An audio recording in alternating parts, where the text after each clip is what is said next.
타임.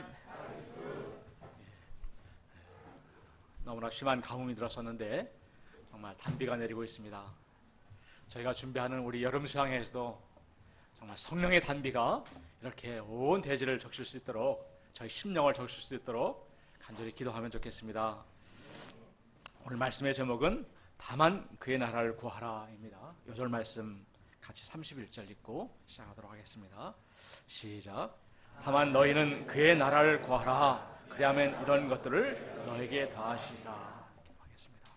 거룩하신 아버지 하나님, 철없고 부족한 저희들을 주께서 붙들어 주시고 참 돌보시며 먹이시며 기르시는 은혜를 인하여 참으로 감사합니다. 저희가 이 하나님의 크신 은혜를 깨닫고 참 무엇보다 하나님의 자녀로서 또 주님의 제자로서 주의 말씀을 따라 사는 주의 제자들이 될 수 있도록 은혜 주시기를 간절하게 기도하고 원합니다. 이 시간 성령님께서 주님께서 저희들에게 주시는 그 음성을 저희가 들을 수 있도록 도와주시고 이 말씀에 순종할 수 있는 믿음을 주시기를 간절하게 기도합니다. 부장님 오늘 감사합니다. 우리 예수 받들어 기도했습니다. 아멘. 신문에서 노후에 대한 그 대비책을 마련하는 시기가 종전에는 40대 전후에 그 중년층이었는데 요즘에는 20대, 30대 젊은 층으로 앞당겨지고 있다는 그런 기사를 보았습니다. 일반적으로 생각할 때 20대, 30대는 높은 이상을 꿈꾸며 정신없이 공부하고 일하며 한창 젊음을 불태울 때 같은데 벌써부터 이 노후 대책이라니 좀 이렇게 잘 이해가 안 갑니다. 그런데 그 신문 기사 내용은 갈수록 정년이 빨라지고 평균 수명은 늘어나고 자녀들은 더 이상 의존할 수 없기 때문에 20대부터 노후 대책을 세워야 한다는 것이었습니다. 그래서 각종 노후 생활, 설계, 연금, 보험 등의 가입자가 늘어나고 있다고 합니다. 사람들은 어떻게든 젊어서부터 많은 물질을 모아 쌓아서 미래와 행복을 보장받고 싶어 합니다. 대다수 사람들이 이렇게 살아가는 그 시대 분위기 가운데서 물질에 대한 탐심을 물리쳐라. 염려하지 말고 다만 그의 나라를 구하라 하는 예수의 말씀은 마치 딴 나라 사람 이야기처럼 들리기 쉽습니다. 다수의 세상 사람들의 이야기가 정상처럼 보이고 예수의 말씀은 비정상처럼 들립니다. 브라질의 작가 파울로 코엘로가 쓴 우화에 이런 이야기가 있습니다. 한 왕국을 무너뜨리려고 마음먹은 마법사가 왕국의 백성들이 마시는 우물에 사람을 미치게 하는 그 약을 풀었습니다. 그 우물의 물을 마신 백성들은 모두 미쳐버렸습니다. 그런데 왕궁의 우물을 마시는 왕과 왕비만이 정상이었습니다. 어느 날 왕의 칙령을 접한 백성들은 와, 이게 왕이 미쳤구나 생각하여서 모두 궁궐로 몰려가서 함성을 지르면서 아마 촛불 집회를 하고 왕을 물러날 것을 요구하였습니다. 이 절망에 빠진 왕은 왕비의 그 제안으로 백성들이 마시는 마법사의 그 물을 마시게 되었습니다. 그리고 이내 엉터리 정치를 시작하자 백성들이 와, 이제야 왕이 자신들처럼 정상인이 되었다고 마음을 돌렸다고 합니다. 무엇이 정상인가? 무엇이 비정상인가? 라는 이야기입니다. 이 시간 저희가 세상이 주는 생각들을 내려놓고 주님의 그 진리의 음성을, 생명의 음성을 들을 수 있기를 간절히 기도합니다. 그래서 한 번뿐인 우리 인생이 가장 값지고 지혜로운 인생이 될 수 있기를 간절히 기도합니다. 파트 1, 사람의 생명이 그 소유의 넉넉함에 있지 아니하니라. 13절을 보십시오. 무리 중에 한 사람이 이르되 선생님, 내 형을 명하여 유산을 나와 나누게 하소서. 이렇게 간청했습니다. 그는 얼굴이 벌개지고 와서 예수님께 간청을 한 것입니다. 율법에는 형에게는 3분의 1을, 동생에게는 3분의 1을 주도록 되어 있었습니다. 그런데 아마 이 형이 몽땅 다 차지를 해버린 것 같습니다. 당시에 상속 문제가 생기면 랍비들에게 찾아가서 소송을 제기하였다고 합니다. 이 사람은 예수님의 그 명성과 권위를 이용해서 그의 억울함을 풀고자 하였습니다. 그런데 예수님은 이 사람아, 누가 나를 너희의 재판장이나 물건 나눈 자로 세우느냐 하시고 그들에게 삶과 모든 탐심을 물리치라 말씀하셨습니다. 그들에게 말씀하셨다는 것으로 보아 형도 아마 그 자리에 있었던 것 같습니다. 예수님은 율법 이전에 그들의 마음속에 들어있는 근본 문제인 곧 탐심 문제를 지적하신 것입니다. 탐심은 만족할 줄 모르는 욕심을 말합니다. 이 탐심은 모든 종류의 죄의 근원입니다. 사기나 도둑, 강도, 폭력, 뇌물, 성범죄 등 모든 것의 뿌리에는 이 탐심이 자리 잡고 있습니다. 그래서 십계명의 마지막 계명도 내 이웃의 집을 탐내지 말라. 내 이웃의 아내나 그의 남종이나 그의 여종이나 그의 소나 그의 낙이나 무릇 내 이웃의 소유를 탐내지 말라 명령하고 있습니다. 또 골로새서 3장 5절은 탐심은 우상숭배니라 말하고 있습니다. 형이 안면몰수하고 동생의 목까지 차지해버린 것은 그 3분의 2만 더 있으면 내가 더 행복해질 것이라는 탐심이 든 것입니다. 동생도 그 빼앗긴 3분의 1 때문에 분해서 견딜 수가 없었습니다. 사실 유산은 자기가 노력한 돈이 아니기 때문에 없어도 그만입니다. 도리어 길게 보면은 그것이 없어도 자식들이 더 자립적으로 투쟁적으로 잘 살 수도 있습니다. 15절을 보십시오. 다시 같이 한번 읽어보시겠습니다. 시작. 그들에게 이르되 삼가 모든 탐심을 물리치라.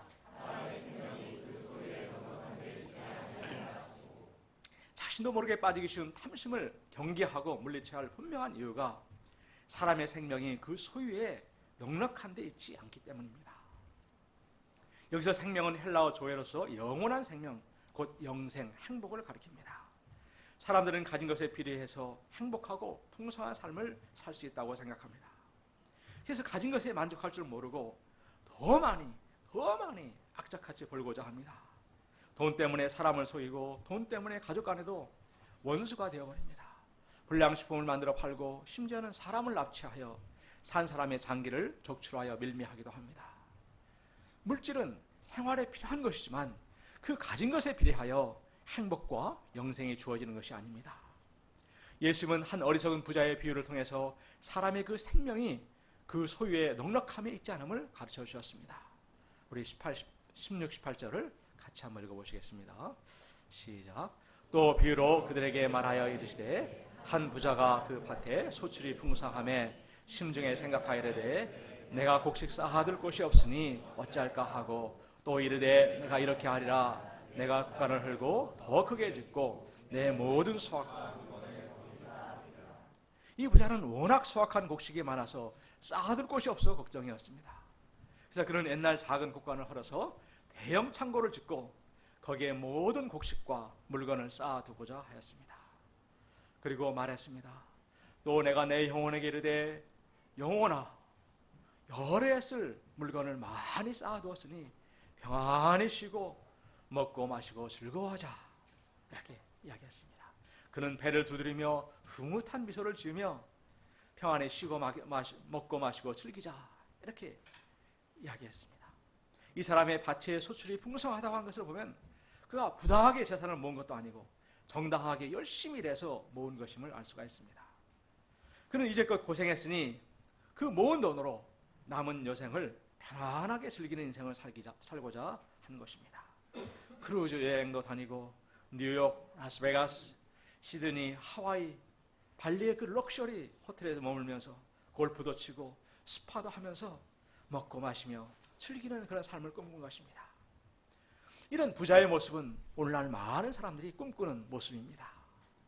이런 사람들을 보면서 사람들은 야 능력 있다, 참 복 많이 받았다 하고 부러워합니다.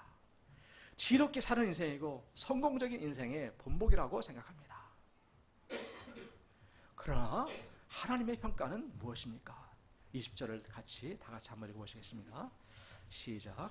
하나님은 이르시되 어리석은 자여 오늘 밤에 내 영혼을 도로 찾으리니 그러면 내 준비한 것이 누구의 것이 되겠느냐 하셨으니 하나님께서는 그를 어리석은 자라고 하십니다. 이는 정신없는 자, 무분별한 자라는 뜻입니다. 어떤 점에서 그렇습니까? 첫째로 그는 자신의 생명과 영혼의 주인이 바로 하나님이신 것을 알지 못하였습니다. 17, 19절의 세 구절 가운데는 무려 내가로 시작되는 말이 무려 6번이나 나옵니다. 내 곳간, 내 곡식, 내 영혼. 그는 모든 소유가 자신의 것으로 생각하였습니다.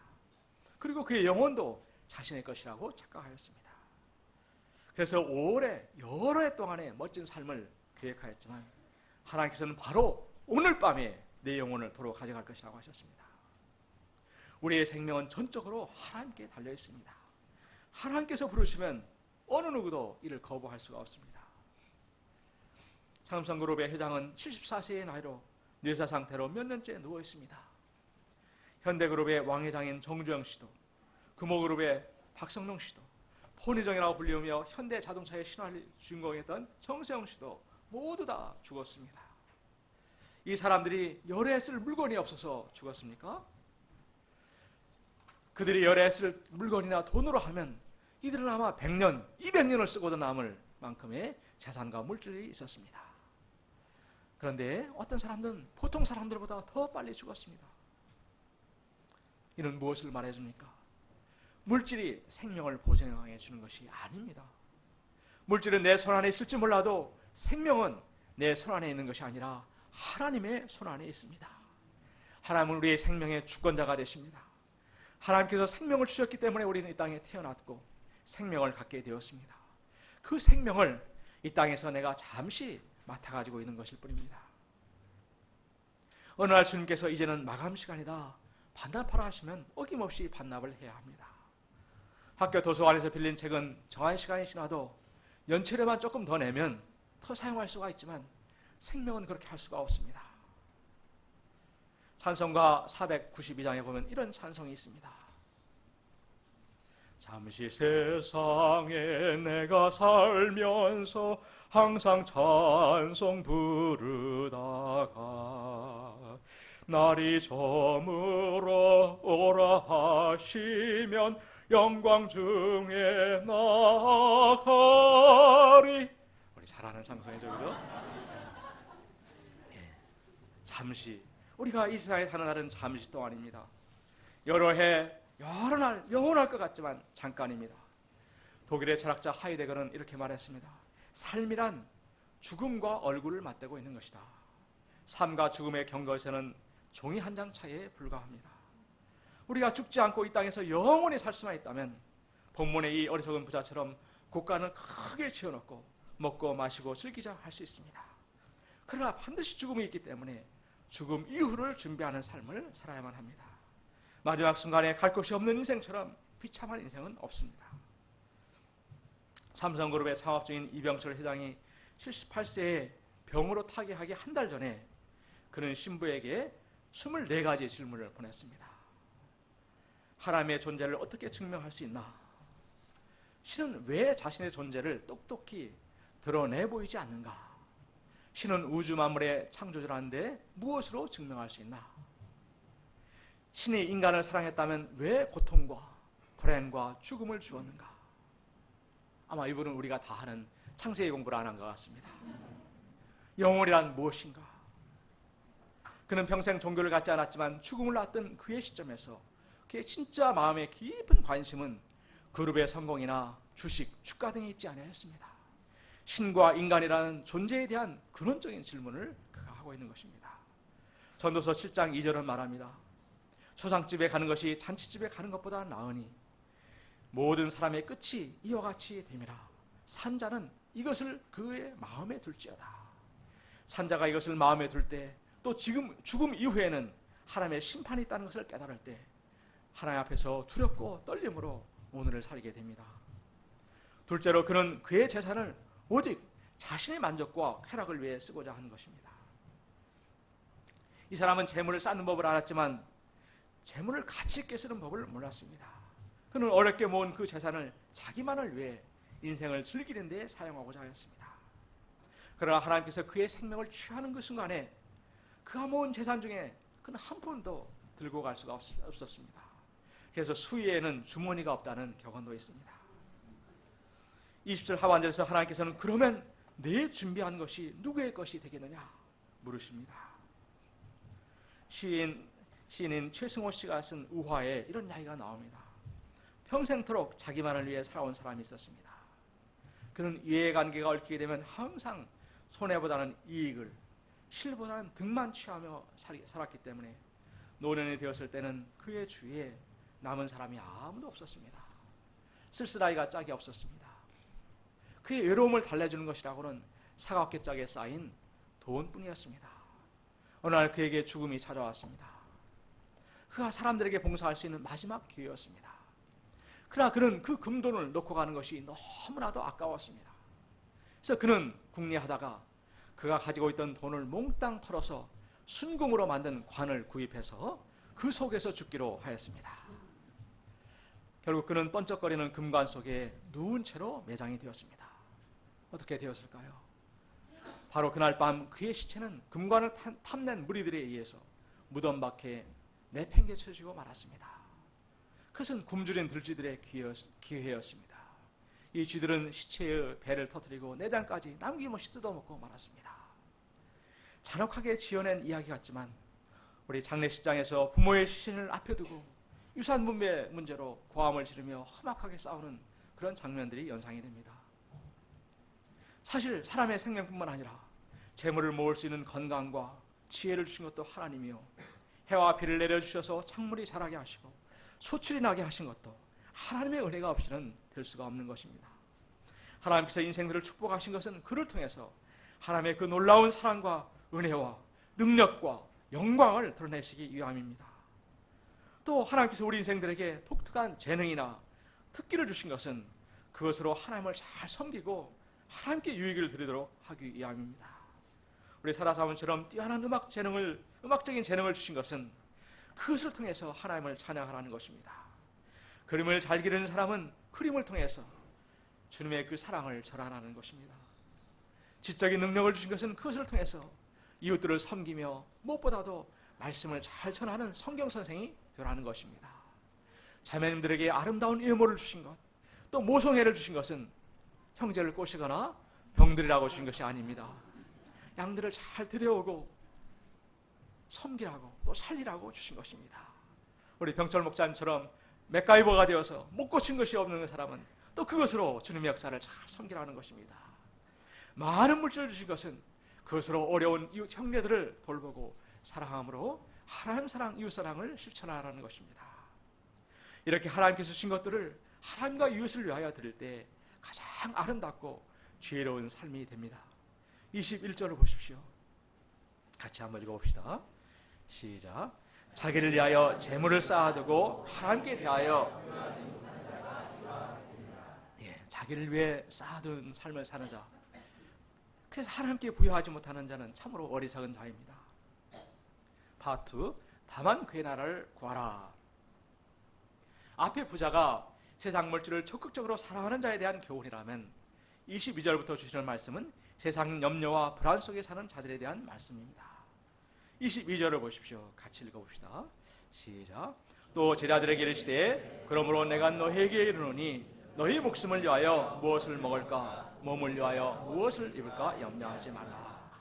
제자들은 세상을 떠나서 주님을 따르기로 결단한 자들입니다.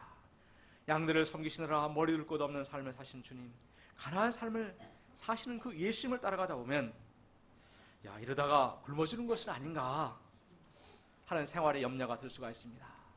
학생들은 이렇게 제자 생활을 하다가 취직도 못하는 건 어떡하나, 또 지금은 괜찮은데 장래는 어떻게 될 것인가, 노후는 어떻게 될 것인가, 나는 먹고 살지만 나의 자녀들은 어떻게 될 것인가 하는 등으로 염려하기 쉬움을 우리 주님께서는 잘 아신 것 같습니다.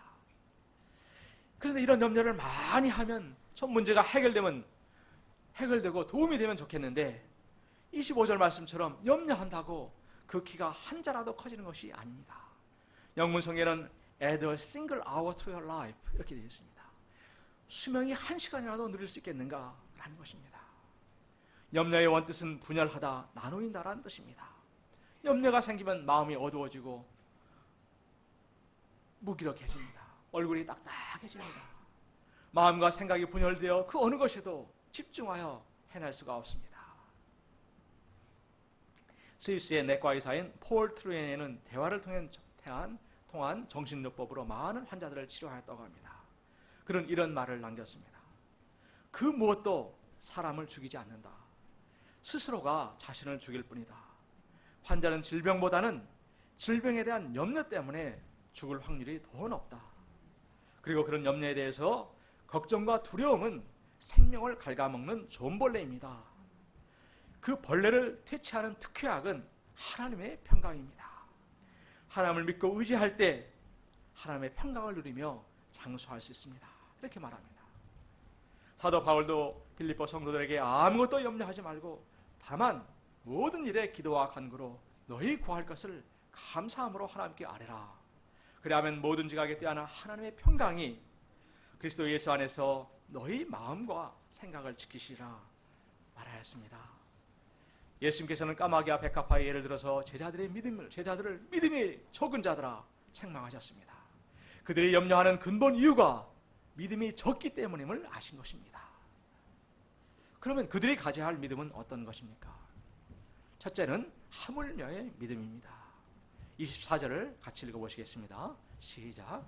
까마귀를 생각하라. 심지도 아니하고 거두지도 아니하며 골방도 없고 창고도 없으되 하나님이 기르시다니. 중동지방에서 까마귀는 주로 썩은 고기나 쓰레기를 주워 먹고 살기 때문에 가장 천한 새로 여겼다고 합니다. 이 새는 농사를 짓지 않고 골방이나 창고도 없습니다. 굶어 죽을 수밖에 없는데도 하나님은 친히 기르시고 먹이십니다. 우리 교회 마당을 보면 가끔 때를 지어 왔다 갔다 하는 그 참새들을 볼 수가 있습니다. 그들의 주식은 쌀과 주로 보리 같은 그런 곡식인데 농사도 짓지 않은 서울에서 아주 쌩쌩하게 잘 살아가는 것을 볼 수가 있습니다. 밥을 못 먹어 비실거리는 새를 본 적이 없습니다. 염려와 근심으로 날개가 축 처져 있는 참새를 본 적이 있습니까? 우리가 만약에 먹고 사는 문제로 염려하고 있다면 이는 자신을 이 까마귀나 참새보다도 못한 자로 여기고 있는 것입니다. 참새보다도 믿음이 없는 것입니다. 너희는 얼마나 더 귀하냐 하시는 그 주님의 음성을 듣고 저희가 믿음을 가질 수 있기를 기도합니다. 27절, 28절을 보십시오. 같이 읽어보시겠습니다. 시작. 백합화를 생각하여 보라. 실도 만들지 아니하고 짜기도 아니하느니라. 그러나 내가 너에게 말하노니 훌륭하지 못하였느니라. 내일 아궁이에 던져지는 들풀도 하나님이 이렇게 입히시거든 하물며 너일까 보냐. 믿음이 작은 자들아. 들의 백합화는 특정한 꽃이 아니라 들에서 자라는 꽃들을 지칭한다고 합니다. 중동에서 가장 흔히 피는 꽃들 중에 하나인 그 아네모네 그 사진입니다. 이들은 우리나라의 들국화처럼 가장 흔하고 별 볼 일 없는 그런 꽃입니다. 땔감이 별로 없기 때문에 오늘 있다가 내일 아궁이에 던져질 그런 들풀 중에 하나입니다. 이 백합화는 실을 만들고 짜고 재단하지 않습니다. 그런데도 하나님께서는 이렇게 아름다운 색깔과 자태에 아름다운 향기를 더하셨습니다. 온갖 영화를 자랑한 솔로몬 왕이 입은 그 홍이보다도 훌륭하지 못합니다. 내일 아궁이에 던져지는 들풀도 하나님이 이렇게 아름답게 입히시는데 하물며 너희일까 보냐. 하나님은 책망하십니다. 그들에게 귀한 목숨을 주시고 몸을 주신 하나님께서 부차적으로 필요한 음식과 옷도 주시고 돌봐 책임져 주시지 않겠는가 하는 것입니다. 또한 하나님께서는 칼로 손목을 긋기도 하고 더러운 죄의 옷을 입고 비참하게 살던 우리를 주님의 그 아름답고 영광스러운 그리스도로 옷 입혀 주셨습니다. 당신의 그 아들까지 희생하여서 입히신 그 하나님께서 어찌 우리의 삶의 필요를 채워주시지 않으시겠습니까? 둘째는 아신다는 믿음입니다. 29절에서 30절을 보십시오. 같이 읽어보십시다. 시작. 너희는 무엇을 먹을까 무엇을 마실까 하여 구하지 말며 근심하지 말라. 이 모든 것은 세상 백성들이 구하는 것이라. 너희 아버지께서는 이런 것이 너희에게 있어야 할 것을 아시느니라. 여기서 구한다는 것은 삶의 방향과 목적으로 삼는 것을 말합니다. 먹는 것, 마실 것에 목을 메고 사는 것은 하나님을 믿지 않은 세상 백성들이 하는 것입니다. 그들은 먹고 사는 문제를 자신이 해결하기 때문에 오직 그것을 위해서 살아갑니다. 너희 아버지께서는 이런 것이 너에게 있어야 할 것을 아시느니라. 하나님은 바로 우리의 아버지가 되십니다. 자녀들이 부모를 쏙 빼닮아 나오듯이 우리는 하나님의 형상을 쏙 빼닮은 그런 자녀들입니다. 더구나 우리는 여러 자녀들 중에서도 하나님 아버지의 그 뜻을 어찌든 섬기고자 애쓰는 그런 자녀들입니다. 이런 자녀들에 대한 하나님 아버지의 마음이 어떠할까요? 부모들은 이쁜 옷을 보면 가게에서 야, 이거 참 우리 딸 아들에게 입혀보고 싶다 그런 생각을 하게 됩니다. 맛있는 음식이 앞에 있으면 혼자 먹기가 너무나 아깝고 우리 새끼들이 있었으면 합니다. 우리 마르코 목사님 그렇지 않습니까? 멋진 볼거리가 있으면 혼자 보기가 너무 아까워서 우리 아이들에게 보여주고 싶다는 생각이 절로 듭니다. 또 자네가 조금 자라서 부모를 위해서 작은 것 하나만 챙겨줘도 부모의 마음에는 감동의 쓰나미가 몰려옵니다. 몇십 배, 100배로 갚아주고 싶은 것이 부모의 마음입니다. 이 하나님 아버지께서 이런 것이 너에게 있어야 할 것을 다 하신다는 것은 반드시 채워줄 것이라는 믿음을 가지라는 것입니다. 세상의 아버지나 어머니는 아무리 마음이 있어도 능력이 안 돼서 못해줄 때가 있지만은 하늘 아버지는 전능하신 아버지시요 부족한 것이 없는 최고의 부자 아버지십니다. 그러면 이러한 믿음을 가진 우리는 이 세상 것을 구하는 대신 무엇을 구해야 합니까? 32절을 보십시오. 우리 같이 한 목소리로 읽어보시겠습니다. 시작. 다만 너희는 그의 나라를 구하라. 그리하면 이런 것들을 너희에게 더하시리라. 적은 무리여 무서워 말라. 너희 아버지께서 그의 나라를 너희에게 주시기를 기뻐하십니다. 다만이라는 것은 그것이 가장 중요하기 때문에 그것에 우선순위를 두라는 것입니다. 하나님의 자녀들, 제자들은 먹고 사는 것에 얽매인 삶이 아니라 먼저 하나님 나라를 위해서 살라는 것입니다.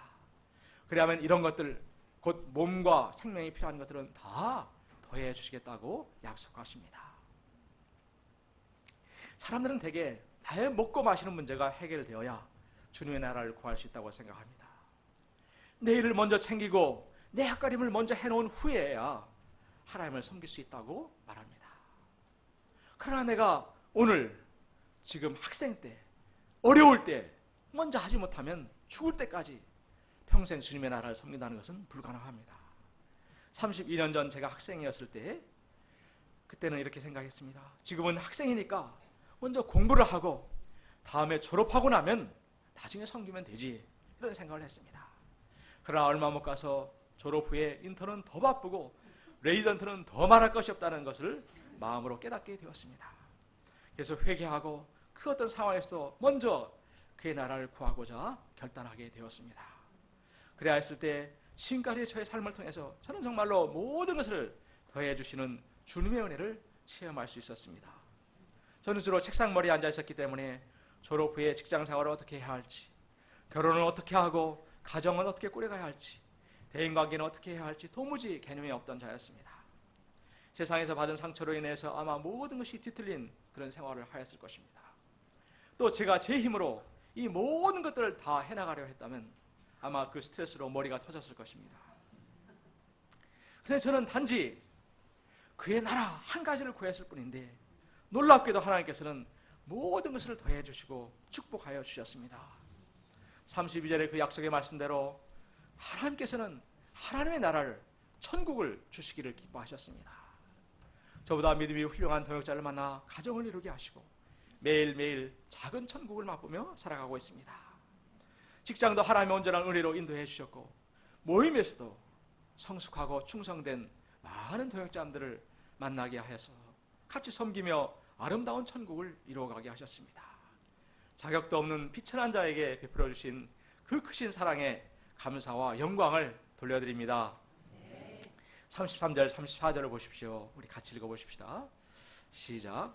너희 소유를 팔아 부지하여 낡아지지 않으려는 배낭을 만들라. 곧 하늘에 둔 바 다함이 없는 보물이니 거기는 도둑도 가까이 하는 일이 없고 좀도 먹는 일이 없느니라. 너희 보물이 있는 곳에는 너희 마음도 있으리라. 그의 나라를 구하는 구체적인 삶의 모습은 나의 소유를 팔아서 도움이 필요한 이웃을 구제하는 것입니다. 그것이 하늘의 보물을 쌓는 길입니다. 생존 경쟁이 치열한 이 사회에서 나 하나 챙기기도 벅찬데 내 것을 팔아서 이웃을 구제하는 삶을 살라니 참 이것은 어리석고 바보 같은 삶처럼 보입니다. 많은 지름길처럼 보입니다. 그러나 하나님께서 이를 기뻐하시고 모든 것을 다 아시고 주관하시는 분이기 때문에 이것이 진정으로 승리하는 삶이요 가장 지혜로운 삶입니다. LA에 계신 데이비드 선교사님은 경영학과를 졸업한 재원이었습니다. 그런데 졸업한 후에 타이거스를 인턴을 하면서 후배들을 약 2년간 풀타임으로 섬기셨습니다. 우리 열국 목자님, 안교선 목자, 구정규 아브라함 목자들과 같이 장막 생활을 하면서 역사를 섬겼습니다. 그 후에 캠퍼스 역사를 위해서 또 고대 직원으로 응모를 했는데 면접관이 2년간의 공백이 비니까 그동안에 뭘 했는가 물었습니다. 목자임은 잠시 망설이다가 후배 학생들을 돕고 섬기는 풀타임 인턴 생활을 교회에서 했다고 솔직하게 이야기를 하였습니다. 이때 하나님께서는 화려한 경력에 수많은 사람들을 물리치시고 목자님이 취직되게 하셨습니다. 그리고 가장 요직인 재무 담당 부서에 근무케 하셨습니다. 이 사람은 세상을 쫓아서 돈을 따라 사는 사람이 아니기 때문에 금고를 믿고 맡길 수 있겠다, 이렇게 하고 신뢰하려 한 것입니다. 그 후에 다시 LA에 나가서 미국 대학생들을 섬기며 미 연방 공무원이 되었는데 공무원 중에서 가장 막강한 권한을 가진 세금 담당 부서에서 일하고 계십니다. 또 지난 주일에 인사하셨던 러시아의 김바나바, 또 루디아 선교사님은 고대를 졸업하고 아무런 연고도 배경도 없는 그 러시아에 그야말로 맨몸으로 맨 땅으로 헤딩하듯이 러시아에 나갔습니다. 이분들은 자신의 젊음을 팔아서 러시아 양들을 섬겼습니다. 그랬을 때 하나님께서는 27년 동안 친히 돌보시고 입히시고 먹이셨습니다. 스스로 돈을 벌어서 선교를 해야 하는 자비량 선교사들이었기 때문에 물질 자리 문제가 심각하였습니다. 그런데 하나님께서는 세계적으로 옷감 사업을 크게 하는 불문과 학교 동기를 만나게 하셨습니다. 이분은 러시아 지역을 맡아서 사업을 하는 그 사람을 찾다가 이 루디아 선교사님을 딱 만난 것입니다. 이분은 저희 모임에 오셔서 창세기 성경 공부도 같이 하셨습니다. 어제 식사하면서 러시아에서 하시는 사업은 좀 어떠신가 여쭤봤더니 경기가 나빠서 러시아는 장사가 잘 안 되어요. 그런데 하나님께서 다른 나라 사업이 잘 되게 하셔서 사장님이 다 메꿔주시고 계세요, 라는 것이었습니다. 자녀들도 러시아 선교에 드리고자 국제학교가 아니라 어릴 때부터 일반 러시아 학교로 다 보냈습니다.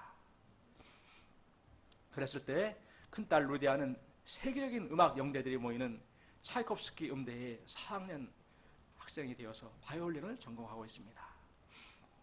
둘째 딸 모니카는 갑작스런 전학으로 인해서 러시아 학교에 잘 적응을 못해서 많은 어려움과 방황을 겪었지만은 모스크바에는 영국 디자인 스쿨 학교에 입학하여 시각 디자인을 전공하고 있습니다.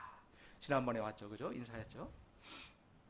셋째 딸은 얼마 전에 모스크바의 그 유명한 고등경제대 경영학과에 4년 전액 학비 면제 장학생으로 입학을 하였다고 하였습니다.